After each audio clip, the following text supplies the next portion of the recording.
So do you believe in scarcity or abundance? Hi, I'm Brian Pombo with brianjpombo.com. Today we're going to talk a little philosophy, because your perception of your business and your perception of life affects everything that you do. And every move that you make, everything that holds you back, all comes back from your perception on things.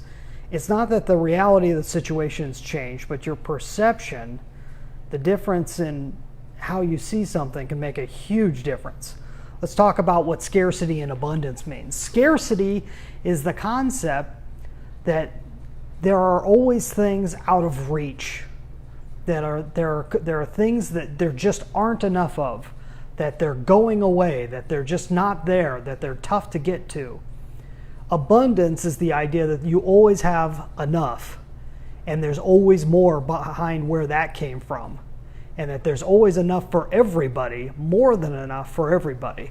These are two really contradictory ideas, two concepts that are real contradictory.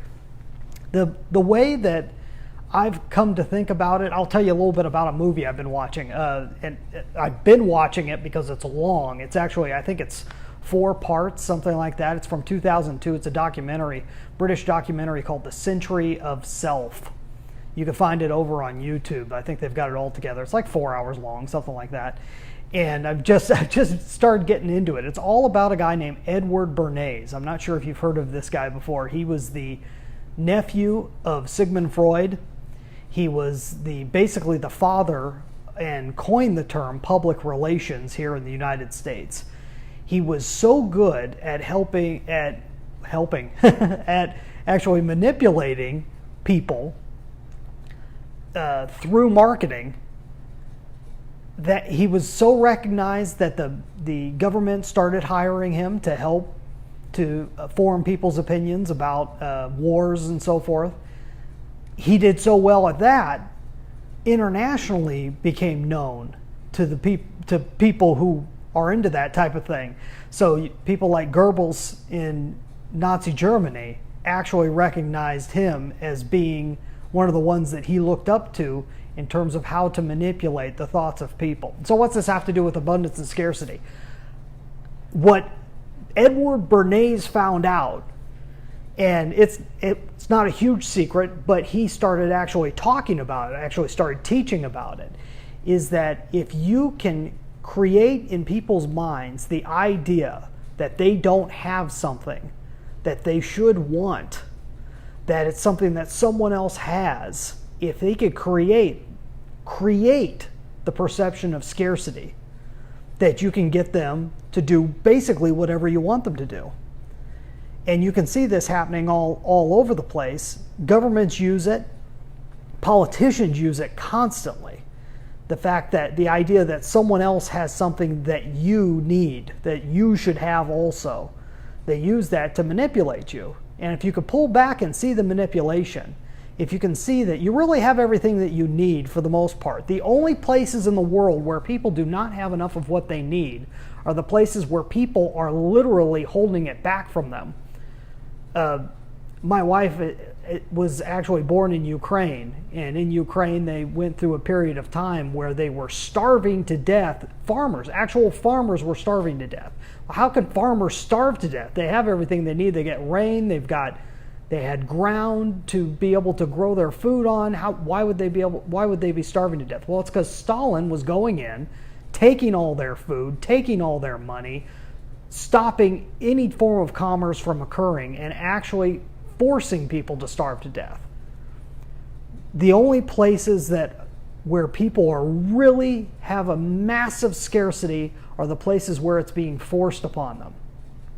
The rest of us can get anything we want as long as we're willing to work with other people, as long as we're willing to go out and get it. It may not be comfortable, it may not be easy, but you can have just about anything that's feasibly possible in the world if you're willing to go out and get it and help other people to get what they want.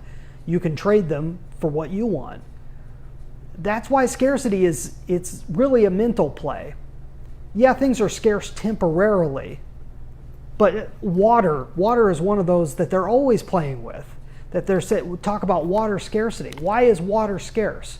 Water's scarce because people aren't developing more ways in order to get it to travel to people, in order to get it cleaned. We've got oceans full of water. All you have to do is be able to desalinate that water. There's ways of doing it.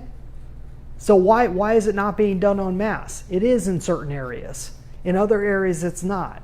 And you can blame regulations, everything else, but it's not scarce. It's just your perception of it is that it's being scarce, and that holds us all back. Scarcity mindset holds you back in your business. It holds you back in everything that you do. If you can pull back and see that there's more than enough for you out there, there's more than enough money for everybody. Wealth can be created. It isn't just a pie. It isn't a fixed amount. Wealth can be created. It's a concept that's beyond the actual paper it's made out of, or the numbers, the digits on a computer. There's more of it out there. The idea is how to get there. That's the trick of life, is how do we get from point A to point B, which brings me to dreambizchat.com. That's what I actually help people do. So if you are a business owner or an executive in the self-reliance field, you help people to become more self-reliant, I'd like to be able to help you, because I think you're doing a great service out there for people. And I'd like to be able to help you to actually step back, take a look at your situation, look at where you are, look at where you want to be, and help you to make that travel between those two distances in the next year, in the next 3 years, in the next 5 years or 10. What's it going to take to get you from here to your dream business? So go to dreambizchat.com and sign up to talk with me on the phone, and I think we can find something that we can work on together, or at least I can give you an idea of where you can go from here and you can move forward. I'd love to hear how you do with that. So that's abundance versus scarcity. I'm sure we're going to bring this up again because it ties into so many things in life. And just step back. If you get yourself in the frame of mind of thinking, those guys have more than me, what did they do to get more than me?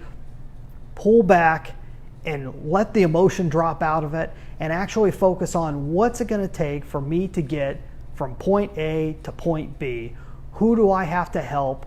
Who could help me to go through that process? If you do that, your whole life will get easier and things will get more exciting. So we'll see you tomorrow. Tomorrow we are going to be starting to deal with my 3 pillars, the 3 pillars that surround my business and surround the videos.